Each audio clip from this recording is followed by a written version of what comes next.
Hello दोस्तों, तो ये अध्याय 8 जो अपना चल रहा है 12th का, वही पार्ट 2 है, भाग 2 है ना। इसके आधा आपने इसके पहले वीडियो में देखा है। अगर आपने नहीं देखा है तो पहले उसे देख करके फिर यहाँ से देखना चालू करिएगा, तभी समझ में आएगा, है ना। तो क्लास कक्षा 12 का अध्याय 8 आप पढ़ रहे हैं। तो आपने यहाँ से जो है मैंने बताया था कि कृषि समाज में महिलाएं, यहाँ तक मैंने आपको बताया था। अब यहाँ से आप आगे बढ़िए, है ना। मैं आपको बता दूं कि पहले जो है इसके पहले वाला वीडियो देख लीजिएगा, अध्याय 8 क्लास 12, फिर इसको देखिएगा, ठीक है, तभी समझ में आएगा। तो आइए देखिए, कृषि समाज में महिलाएं, इनको आप समझें।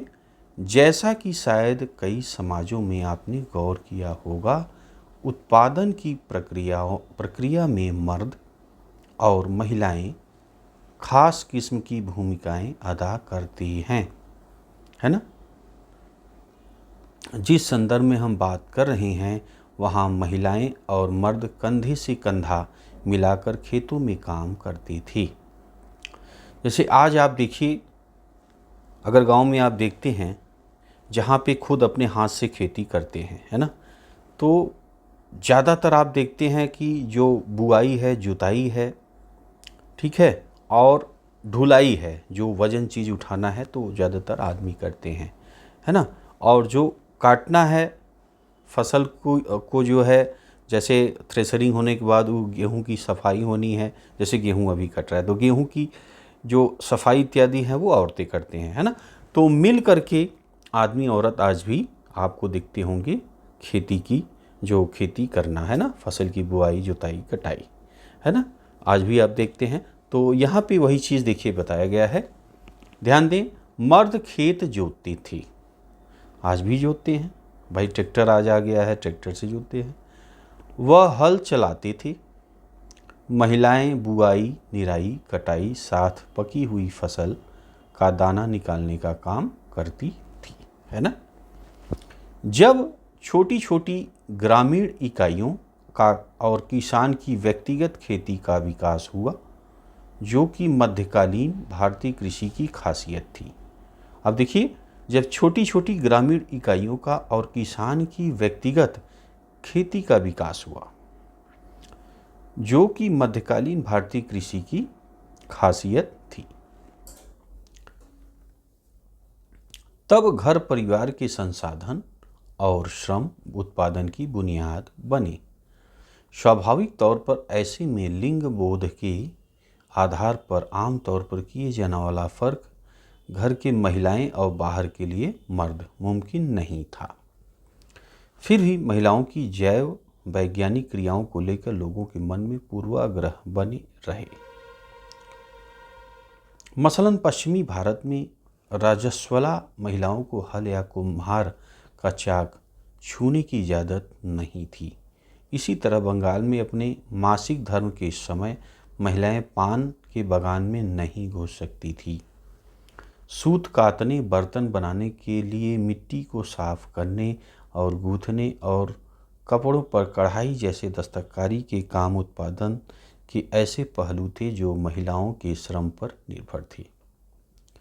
किसी वस्तु का जितना वाणिज्यीकरण होता था, उसके उत्पादन के लिए महिलाओं के श्रम की उतनी ही मांग होती थी।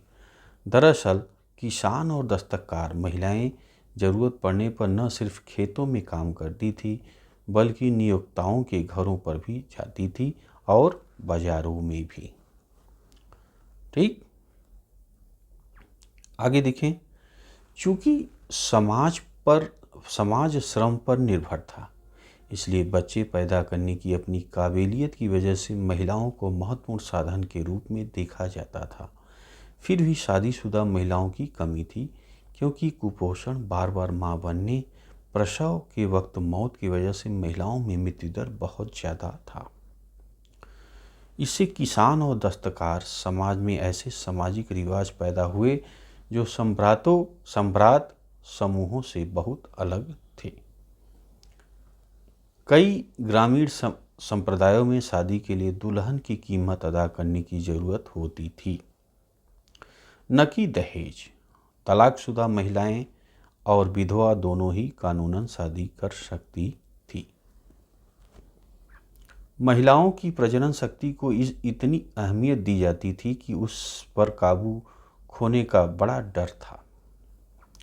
स्थापित रिवाजों के मुताबिक घर का मुखिया मर्द होता था। इस तरह महिला पर परिवार और समुदाय के मर्दों द्वारा पुरजोर काबू रखा जाता था। बेवफाई के शक पर ही महिलाओं को भयानक दंड दिए जा सकते थे। देखिए, राजस्थान, गुजरात और महाराष्ट्र आदि पश्चिमी भारत के इलाकों से मिले दस्तावेजों में ऐसी दरख्वास्त मिली है जो महिलाओं ने न्याय और मुआवजे की उम्मीद से ग्राम पंचायत को भेजी थी। पत्नियां अपने पतियों की बेवफाई का विरोध करती दिखाई देती हैं या फिर गृहस्थी के मर्द पर ये आरोप लगाती हैं कि वे पत्नी और बच्चों की अनदेखी करता है। मर्दों की बेवफाई हमेशा दंडित नहीं होती थी, लेकिन राज्य और ऊंची जाति के लोग अक्सर ये सुनिश्चित करने की कोशिश करते कि परिवार के भरण पोषण का इंतजाम हो जाए। ज़्यादातर जब महिलाएं पंचायत को दरख्वास्त देती, उनके नाम दस्तावेज में दर्ज नहीं किए जाते। दरख्वास्त करने वाले का हवाला गृहस्थी के मर्द, मुखिया की माँ, बहन, पत्नी के रूप में किया जाता था। फतेहपुर सीकरी का निर्माण महिलाएं पत्थर तोड़ रही हैं।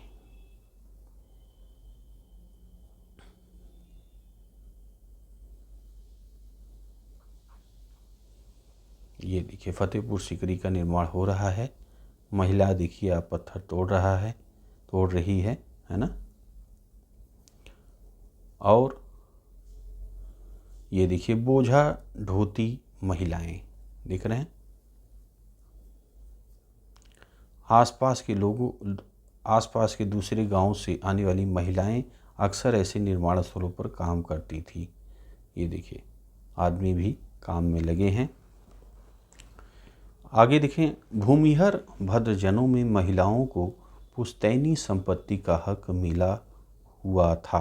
पंजाब में ऐसे उदाहरण मिलते हैं जहां महिलाएं, विधवा महिलाएं भी साथ में, मतलब नॉर्मल जो सामान्य महिलाएं और जो विधवा हो चुकी महिलाएं भी पुश्तैनी जमीन की विक्रेता के रूप में ग्रामीण जमीन के बाजार में सक्रिय हिस्सेदारी रखती थी। हिंदू और मुसलमान महिलाओं को जमींदारी उत्तराधिकार में मिलती थी, जिसे बेचने अथवा गिरवी रखने के लिए वे स्वतंत्र थी। बंगाल में भी महिला जमींदार पाई जाती थी। 18वीं सदी की सबसे बड़ी और मशहूर जमींदारियों में से एक थी राजशाही की जमींदारी, जिसकी कर्ता धर्ता एक स्त्री थी। जंगल और कबीले। बसे हुए गांवों के परे। ग्रामीण भारत में बसे हुए लोगों की खेती के अलावा भी बहुत कुछ था। नीलगाय का शिकार करते हुए शाहजहां का चित्र यहाँ पे आप देख सकते हैं। ये देखिए, नीलगाय का शिकार कर रहे हैं शाहजहां। बाकी उनके साथ जो हैं उसके सैनिक और दरबारी गण दिख रहे हैं यहाँ पे फोटो में। अब देखिए, यहाँ पे बसे हुए गांव के परे जो है जंगल कबीले को आप समझें। ग्रामीण भारत में बसे हुए लोगों की खेती के अलावा भी बहुत कुछ था। उत्तर और उत्तर पश्चिमी भारत की गहरी खेती वाले प्रदेशों को छोड़ दें तो जमीन के विशाल हिस्से जंगल या झाड़ियों खरबंदी से घिरे थे। ऐसे इलाके झारखंड सहित पूरे पूर्वी भारत, मध्य भारत, उत्तरी क्षेत्र जिसमें भारत नेपाल के सीमावर्ती इलाके की तराई शामिल हैं। दक्षिणी भारत का पश्चिमी घाट और दक्कन के पठारों में फैले हुए थे। हालांकि इस काल में अखिल भारतीय स्तर पर जंगलों के फैलाव का औसत निकालना लगभग असंभव है। फिर भी समसामयिक स्रोतों से मिली जानकारी के आधार पर ये अंदाज़ा लगाया जा सकता है कि यह औसत करीब करीब 40% था। समसामयिक रचनाएं जंगल में रहने वालों के लिए जंगली शब्द का इस्तेमाल करती हैं, लेकिन जंगली होने का मतलब सभ्यता का न होना बिल्कुल नहीं था।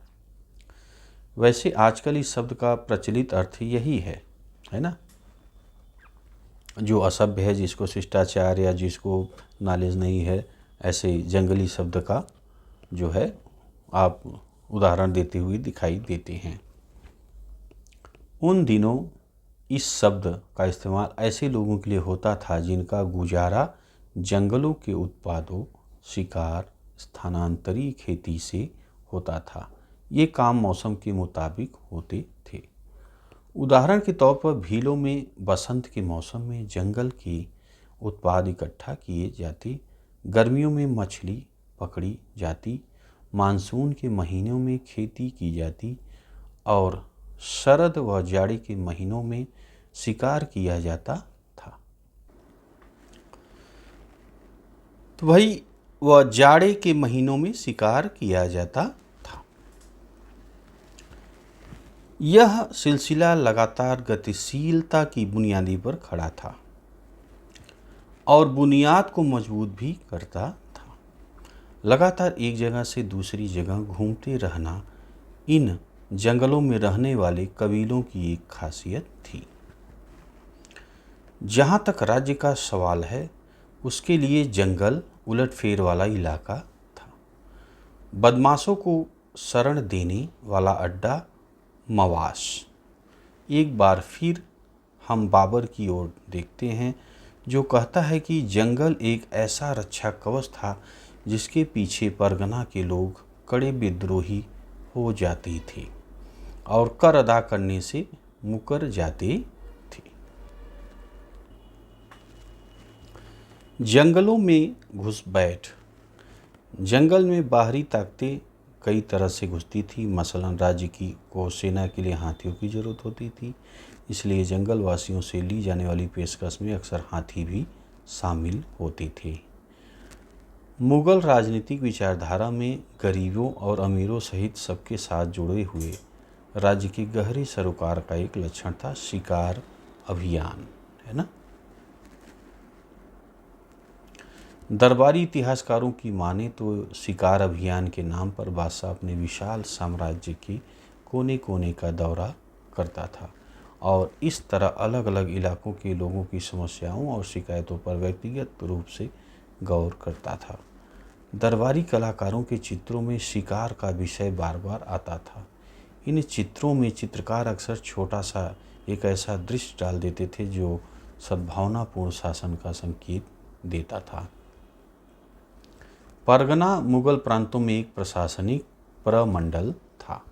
पेशकश मुगल राज्य की द्वारा ली जाने वाली एक तरह की भेंट थी। ठीक है, तो ये पेशकश और आपने परगना का अर्थ समझा। कृषि बस्तियों के लिए जंगलों का सफाया। अगला पॉइंट आप पढ़ें। यह 16वीं सदी में मुकुंद राम चक्रवर्ती की लिखी एक बंगाली कविता चंडी मंगल का अंश है। कविता के नायक कालकेतु ने जंगल खाली करवा के एक साम्राज्य की स्थापना की। खबर मिलते ही परदेशी आने लगे तमाम जगहों से। फिर कालकेतु ने खरीद कर बांटे, उनमें भारी भरकम चाकू, कुल्हाड़ी और फाले बरछे। उत्तर से आए दास सैकड़ों मरते हुए चकित देकर कालकेतु को, जिसने दी सुपारी एक को। दक्षिण से आए फसल कटाई वाले एक उद्यमी के साथ 500। पश्चिम से आया जफर मियाँ, साथ में 22,000 लोग, हाथों में सुलेमानी मोती की माला, जपते हुए पीर और पैगंबर का नाम। जंगलों को हटाने के बाद उन्होंने सजाए बाजार। सैकड़ों सैकड़ों तादाद में विदेशी जंगलों को जैसे खा लिए और घुस आए। वहाँ कुल्हाड़ियों की आवाज़ सुनकर सिर डर गए और दहाड़ते हुए भाग निकले। पहाड़ी कबीलों और मैदानों के बीच व्यापार और लगभग 1595 अवध सूबे आज से उत्तर प्रदेश का हिस्सा। आज के उत्तर प्रदेश का हिस्सा अवध सूबा जो है कि मैदानी इलाकों और पहाड़ी कबीलों के बीच होने वाले लेन देन के बारे में अबुल फजल ने कुछ इस तरह लिखा है। उत्तर के पहाड़ों से इंसानों, मोटे तौर पर घोड़ों बकरों की पीठ पर लाद कर बेशुमार धन ले जाए जाते हैं, जैसे कि सोना, तांबा, शीशा, कस्तूरी, सुरागाय, याक, पूंछ, शहद, चूक के रस के साथ उबालकर लाए जाने वाला अम्ल, अनारदाना, अदरक, लंबी मिर्च, मजीठ की जड़ें, सुहागा, जद्वार, मोम, ऊनी कपड़े, लकड़ी के सामान, चील, बाज, काले बाज, मरलिन, बाज पक्षी की तरह किसका और अन्य। इसके बदले सफ़ेद और रंगीन कपड़े, कहरुबा, एक पीला भूरा धातु जिसे गहरे बनाए जाते थे, नमक, हींग, गहने, शीशे, मिट्टी के बर्तन वापस ले जाते। सूफी गायक को सुनते किसान और शिकारी। यहाँ पे आप देख रहे हैं सूफी गायक को सुन रहे हैं किसान शिकारी। वाणिज्यिक खेती का असर बाहरी कारक के रूप में जंगलवासियों की जिंदगी पर भी पड़ा। जंगल के उत्पाद जैसे शहर, मधुमोम, लाख बहुत मांग थी। लाख जैसे कुछ वस्तुएं जो 17वीं सदी में भारत से समुद्र पार होने वाले निर्यात की मुख्य वस्तुएं थीं। हाथी भी पकड़े और बेचे जाते थे। व्यापार के तहत वस्तुओं की अदला बदली भी होती थी। कुछ कबीलों भारत और अफगानिस्तान के बीच होने वाले ज़मीनी व्यापार में लगे, जैसे पंजाब का लोहानी कबीला। ये पंजाब के गांवों और शहरों के बीच होने वाले व्यापार में शिरकत करते थे। सामाजिक कारणों से भी जंगलवासियों के जीवन में बदलाव आया। कबीलों के भी सरदार होते थे, बहुत कुछ ग्रामीण समुदाय से बड़े आदमियों की तरह। कई कबीलों के सरदार जमींदार बन गए, कुछ तो राजा भी हो गए। ऐसे में उन्हें सेना खड़ी करने की ज़रूरत हुई। उन्होंने अपने ही ख़ानदान के लोगों को सेना में भर्ती किया या फिर अपने ही भाई बंधुओं से सैन्य सेवा की मांग की। सिंध इलाके की कबीलाई सेनाओं में 6000 घुड़सवार और 7000 पैदल सिपाही होते थे। असम में अहोम के राजाओं के पास पायक होते थे। ये भी वे लोग थे जिन्हें ज़मीन के बदले सैनिक सेवा देनी पड़ती थी। अहोम राजाओं ने जंगली हाथी पकड़ने पर अपने एकाधिकार का ऐलान भी कर रखा था। हालांकि कबीलाई व्यवस्था में राजतंत्रात्मक प्रणाली की तरह संक्रमण बहुत पहले से शुरू हो चुका था, लेकिन ऐसा लगता है कि 16वीं सदी में आकर ही यह प्रक्रिया पूरी तरह विकसित हुई। इसकी जानकारी हमें उत्तर पूर्वी इलाकों में कबीलाई राज्यों के बारे में आइन की बातों से मिलती है। उदाहरण तौर पर 16वीं 17वीं सदी में कोच राजाओं ने पड़ोसी कबीलों के साथ एक के बाद एक युद्ध किया, उन पर अपना कब्जा जमा लिया। जंगल के इलाकों में नए सांस्कृतिक प्रभावों के विस्तार की भी शुरुआत हुई। कुछ इतिहासकारों ने दरअसल यह भी सुझाया कि नए बसे इलाकों के खेतिहर समुदाय ने जिस तरह धीरे धीरे इस्लाम को अपनाया, उसमें सूफी संत पीर ने एक बड़ी भूमिका अदा की। जमींदार, आइए अब जमींदार के बारे में समझिए आप। मुग़ल भारत में कृषि संबंधों की हमारी दास्तान तब तक अधूरी रहेगी जब तक गाँव में रहने वाले एक ऐसे तबके की बात न करें जिनकी कमाई तो खेती से आती थी, लेकिन जो कृषि उत्पादन से सीधे हिस्सेदारी नहीं करते थे। ये थे जमींदार, जो अपनी ज़मीन के मालिक होते थे और जिन्हें ग्रामीण समाज में ऊंची हैसियत की वजह से कुछ खास सामाजिक और आर्थिक सुविधाएं मिली हुई थी। ज़मींदारों की बढ़ी हुई हैसियत के पीछे एक कारण जाति था। दूसरा कारण था कि वे लोग राज्य को कुछ खास किस्म की सेवाएँ खिदमत देते थे, है ना। ज़मींदारों की समृद्धि की वजह थी उनकी विस्तृत व्यक्तिगत ज़मीन। इन्हें मिल्कियत कहते थे, यानी संपत्ति मिल्की या ज़मीन पर ज़मींदार के निजी इस्तेमाल के लिए खेती होती थी। अक्सर इन ज़मीनों पर दिहाड़ी के मज़दूर या पराधीन मज़दूर काम करते थे। ज़मींदार अपनी मर्जी के मुताबिक इन ज़मीनों को बेच सकते थे, किसी और के नाम पर कर सकते थे या उन्हें गिरवी रख सकते थे। ज़मींदारों की ताकत इस बात पर भी थी कि अक्सर राज्य की ओर से कर वसूल कर सकते थे, इसके बदले उन्हें वित्तीय मुआवजा मिलता था। सैनिक संसाधन उनकी ताकत का एक और जरिया था। ज़्यादातर ज़मींदारों के पास अपने किले भी थे और सैनिक टुकड़ियाँ भी, घुड़सवारों, तोपखाने, पैदल सिपाहियों के जत्थे होते थे। इस तरह अगर हम मुगलकालीन गाँवों में सामाजिक संबंधों की कल्पना एक पिरामिड के रूप में करें तो ज़मींदार इसके सकरे शीर्ष का हिस्सा थे, है ना। अबुल फजल इस ओर इशारा करते हैं कि ऊंची जाति के ब्राह्मण राजपूत गठबंधन ने ग्रामीण समाज पर पहले ही अपना ठोस नियंत्रण बना रखा था। तथाकथित माध्यम जातियों की भी खासी नुमाइंदगी थी, जैसे कि हमने पहले देखा है, और इसी तरह कई मुसलमान जमींदारों की भी। ठीक यहाँ पे एक समानांतर सैनिक बल के बारे में लिखा है। आइन के मुताबिक मुगल भारत में जमींदारों की मिली जुली सैनिक शक्ति इस प्रकार थी। इतनी घुड़सवार, पैदल, इतनी हाथी और तोप जो है 4260 और 4500 नाव, है ना। चलिए, समसामयिक दस्तावेजों में ऐसा लगता है कि जंग में जीत जमींदारों की उत्पत्ति का संभावित स्रोत रहा होगा। अक्सर जमींदारी फैलाने का एक तरीका था ताकतवर सैनिक सरदारों द्वारा कमज़ोर लोगों को बेदखल करना, मगर इसकी संभावना कम ही थी। किसी जमींदार को इतने आक्रामक रूप की इजाज़त राज्य देता तब तक कि एक राज्यादेश सनद के जरिए उसकी पुष्टि पहले ही नहीं कर दी गई हो। इसमें महत्वपूर्ण थी जमींदारी को पुख्ता करने की धीमी प्रक्रिया, है ना। स्रोतों से इनके दस्तावेज भी शामिल हैं। ये कई तरीके से था। नई ज़मीनों को बसाकर, जंगलबारी, अधिकारों के हस्तांतरण के जरिए, राज्य के आदेशों से, या फिर खरीद कर।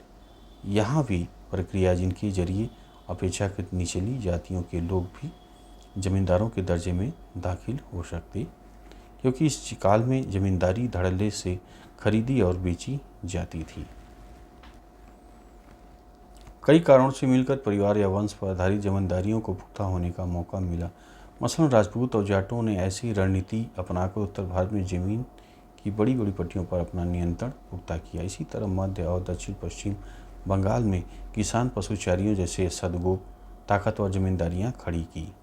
जमींदारों ने खेती लायक ज़मीनों को बसाने में अगुवाई की और खेतिहर में खेती के साजो सामान व उधार देकर उन्हें वहां बसने में भी मदद की। जमींदारी की खरीद फरोख्त में गांव के मौद्रीकरण की प्रक्रिया में तेजी है। इसके अलावा जमींदार अपनी मिल्कियत की ज़मीनों की फसल भी बेचते थे। ऐसे सबूत हैं जो दिखाते हैं कि जमींदार अक्सर बाजार हाट स्थापित करते थे, जहां किसान भी अपनी फसलें बेच आते थे। हालांकि इसमें कोई शक नहीं कि जमींदार शोषण करने वाला तबका था, लेकिन किसानों से उनके रिश्तों में पारस्परिक पैतृकवाद और संरक्षण का पुट था।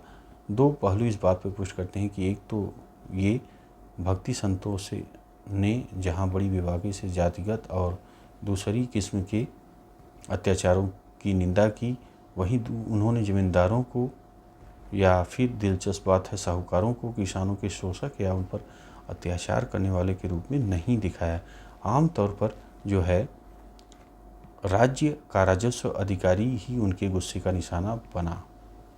दूसरे 17वीं सदी में भारी संख्या में कृषि विद्रोह हुए। उनमें राज्य के खिलाफ जमींदारों को अक्सर किसानों का समर्थन मिला। अगला पॉइंट है, आप ध्यान दें, भू राजस्व प्रणाली। इसे आप देखिए। जमीन से मिलने वाला राजस्व मुगल साम्राज्य की आर्थिक बुनियादी थी। इस कारण कृषि उत्पादन का नियंत्रण रखने के लिए तेजी से फैलते साम्राज्य के तमाम इलाकों में राजस्व आकलन व वसूली के लिए यह जरूरी था कि राज्य एक प्रशासनिक तंत्र खड़ा करे। दीवान, जिसके दफ्तर पर पूरे राज्य की वित्तीय व्यवस्था की देखरेख की जिम्मेदारी थी, इस तंत्र में शामिल था। इस तरह हिसाब रखने वाले राजस्व अधिकारी खेती की दुनिया में दाखिल हुए, कृषि संबंधों को शक्ल देने में एक निर्णायक ताकत के रूप में उभरे। लोग पर कर का बोझ निर्धारित करने से पहले मुगल राज ने जमीन और उस पर होने वाले उत्पाद के बारे में खास किस्म की सूचनाएं इकट्ठा करने की कोशिश की। भू राजस्व के इंतजामात में 2 चरण थे। पहला का कर निर्धारण, दूसरा वास्तविक वसूली। जमा निर्धारित रकम थी, हासिल सचमुच वसूली गई रकम। अमील गुजार या राजस्व वसूली करने वालों के कामों सूची में अकबर ने हुक्म दिया कि जहां उसे अमील गुजार को कोशिश करना चाहिए। खेतीहर नगद भुगतान करे, वहीं फसलों में भुगतान का विकल्प भी खुला रहे। राजस्व निर्धारित करते समय राज्य अपना हिस्सा ज़्यादा से ज़्यादा रखने की कोशिश करता था, मगर स्थानीय हालात की वजह से कभी कभी सचमुच में इतनी वसूली कर पाना संभव नहीं हो पाता था। हर प्रांत में जोतने लायक ज़मीन दोनों की नपाई की गई। अकबर के शासनकाल में अबुल फजल ने आइन में ऐसी ज़मीनों के सभी आंकड़ों को संकलित किया। उसके बाद के बादशाहों के शासनकाल में ज़मीन की नपाई के प्रयास जारी रहे। मसलन 1665 ईस्वी में औरंगजेब ने अपने राजस्व कर्मचारियों को स्पष्ट निर्देश दिया कि हर गांव के खेतिहरों की संख्या का सालाना हिसाब रखा जाए। उसके बावजूद सभी इलाकों की नपाई सफलतापूर्वक नहीं हुई। जैसा कि हमने देखा, उपमहाद्वीप के कई बड़े हिस्से जंगलों से घिरे हुए थे कि नपाई नहीं हुई। अमीन एक मुलाजिम था जिसकी जिम्मेदारी यह सुनिश्चित करना था कि प्रांतों में राजकीय नियमों का पालन हो रहा है। ठीक है, अमीन का काम क्या था? एक जो है मुलाजिम था, है ना, जिसकी जिम्मेदारी यह सुनिश्चित करना कि प्रांतों में राजकीय नियम कानूनों का पालन हो रहा है। अकबर के शासन में भूमि का वर्गीकरण, ये आप देखें, आइन में वर्गीकरण मापदंड की निम्नलिखित सूची दी गई है। अकबर बादशाह ने अपनी गहरी दूरदर्शिता के साथ ज़मीनों का वर्गीकरण किया। हर एक वर्ग की ज़मीन के लिए अलग अलग राज्यों से निर्धारित किए। पूर्वज वह ज़मीन है जिसपे एक के बाद एक फसल की सालाना खेती होती है, जिसे कभी खाली नहीं छोड़ा जाता। परौती वह ज़मीन है जिस पर कुछ दिनों के लिए खेती रोकी जाती जबकि ताकि वह अपनी खोई ताकत वापस पा सके। चचर वह ज़मीन है जो 3 या 4 वर्षों तक खाली रहती है। बंजर वह ज़मीन है जिस पर 5 या ज़्यादा वर्षों की खेती नहीं की गई है। पहले 2 प्रकार की ज़मीन 3 किस्में हैं: अच्छी, मध्यम और खराब। हर किस्म की ज़मीन उत्पाद को जोड़ते हैं और तीसरा हिस्सा मध्यम उत्पाद का था, जिसका 1/3 हिस्सा शाही शुल्क माना जाता है। बाबर का शासनकाल ये देखिए जो है इस कलर में है। अकबर का शासनकाल इस कलर में है। औरंगजेब का शासनकाल इस तरह है ना। कहाँ से जो है कितनी ज़मीनें इनके समय में बढ़ी हैं, घटी हैं, वो आप यहाँ पे देख सकते हैं। देख रहे हैं। मनसबदारी व्यवस्था। मुगल प्रशासनिक व्यवस्था के शीर्ष पर एक सैनिक नौकरशाही तंत्र मनसबदारी था, जिस पर राज्य के सैनिक व नागरिक मसलों की जिम्मेदारी थी। कुछ मनसबदारों को नकदी भुगतान किया जाता था, जबकि उनमें ज़्यादातर को ही समाज के अलग अलग हिस्सों में राजस्व के आवंटन के जरिए भुगतान किया जाता था। समय समय पर तबादला किया जाता था। नगद और जिन्स, इसके भी आप पढ़ें। आइन में एक और अनुच्छेद है, आमिल गुजार सिर्फ नगद लेने की आदत डालें। ये भाई पढ़ लीजिएगा, देखिए जो है। हाँ, और जमा क्या है ये देखिए। 1665 में अपने राजस्व अधिकारी को औरंगजेब द्वारा दिए गए हुक्म का एक अंश यहाँ पे है, आप देख सकते हैं। और चांदी का बहाव, ठीक। मुग़ल साम्राज्य एशिया के उन बड़े साम्राज्यों में से एक था जो 16वीं और 17वीं सदी में सत्ता और साधनों पर अपनी पकड़ मजबूत बनाने में कामयाब रहे। मिंग चीन में, सफ़ावी ईरान में ये सब थे। और बाकी अकबर द्वारा जारी किए गए चांदी के सिक्के आप यहाँ पे है, देख लीजिए। बाकी आप लोग वीडियो रोक करके पढ़ लीजिएगा। भारत में चांदी कैसे आई, ये चलिए ये पॉइंट भी आप ध्यान से देख लें। जोवानी कारेरी की लेख बर्नियर के लेख पर आधारित निम्नलिखित अंश में हमें पता चलता है कि मुग़ल साम्राज्य में कितनी भारी मात्रा में बाहर से धन आ रहा था। मुग़ल साम्राज्य की धन संपत्ति का अंदाज़ा लगाने के लिए पाठक इस बात पर गौर करें कि दुनिया भर में विचरने वाला सारा सोना चांदी आखिर यहाँ पहुँच जाता है। यह सब जानते हैं कि इसका बहुत बड़ा हिस्सा अमेरिका से आता है और यूरोप के कई राज्यों से होते हुए इसका थोड़ा सा हिस्सा कई तरह की वस्तुओं के लिए तुर्की में जाता है और थोड़ा सा हिस्सा रेशम के लिए स्मिर्ना होते हुए फारस पहुंचता है। अब चूँकि तुर्की लोग काफ़ी से अलग नहीं रह सकते, जो ओमान की अरबिया से आती है, और न फारस, अरबिया और तुर्की के लोगों भारत की वस्तुओं के बिना रह सकते हैं। ये मुद्रा की विशाल मात्रा लाल सागर, बेबल मंडेल पास स्थित मोचा भेजते हैं। इसी तरह वे मुद्राएं फारस की खाड़ी पर स्थित बसरा भेजते हैं। बाद में सारी संपत्ति जहाज़ों से हिंदुस्तान भेज दी जाती है। भारतीय जहाज़ों के अलावा डच, अंग्रेजी, पुर्तगाली जहाज़ हर साल हिंदुस्तान की वस्तुएं लेकर पेगू, तानसेरी, म्यांमार के हिस्से, श्याम, थाईलैंड, सीलोन, श्रीलंका, ठीक है, सीलोन क्या है, पुराना नाम है, और श्रीलंका जो आज है वर्तमान में, मालदीव, देखिए ये टापू, मोजाम्बिक, अन्य जगहें ले जाते हैं। इन्हीं जहाज़ों को निश्चित तौर पर बहुत सारा सोना चांदी इन देशों के लेकर वहाँ हिंदुस्तान पहुँचना पड़ता है। वो सब कुछ जो डच लोग जापान के खानों में हासिल करते हैं, देर सवेर हिंदुस्तान को चला जाता है, और यहाँ से यूरोप को जाने वाली सारी वस्तुएं, चाहे वे फ्रांस जाएँ, इंग्लैंड या पुर्तगाल, सभी नगद में खरीदी जाती हैं। जो नगद वही हिंदुस्तान रह जाता है। ठीक, अबुल फजल की आईने अकबरी के बारे में लिखा है, आप लोग इसको पढ़ लीजिएगा, वीडियो रोक कर पढ़ लीजिएगा। ये देखिए, अबुल फजल अपने आश्रयदाता को अकबरनामा की पांडुलिपि देते हुए, ये देखिए, वीडियो रोककर आप लोग पढ़ लीजिएगा। खुशकिस्मती के गुलाब बाग की सिंचाई, ठीक, ये भी आप रोक के वीडियो पढ़ लीजिए। आइन का अनुवाद यहाँ पे है। बाकी ये लीजिए, काल रेखा आ गई है, मुग़ल साम्राज्य के इतिहास के मुख्य पड़ाव। 1526 दिल्ली के सुल्तान इब्राहिम लोदी को पानीपत में हराकर बाबर पहला मुग़ल बादशाह बनता है। ठीक है, फिर हुमायूं 1530-40, फिर 40 से 55, ठीक है, और ये देखिए शेरशाह से हार कर हुमायूं सफावी दरबार में प्रवासी कम रहता है। कब से? 1540 से 55 तक। 1555-56 देखिए हुमायूं खोए हुए राज्य को फिर हासिल करता है। अकबर का शासनकाल है, देखिए 1556 से 1605 में, है ना। तो ये भाई देखिए, ये सब आप लोग पढ़ लीजिए। 1857 में क्या है, अंतिम मुग़ल बादशाह बहादुर शाह जफ़र को अंग्रेज़ गद्दी से हटा देते हैं और देश निकाला देकर रंगून, आज का यंगून, म्यांमार में भेज देती हैं, है ना।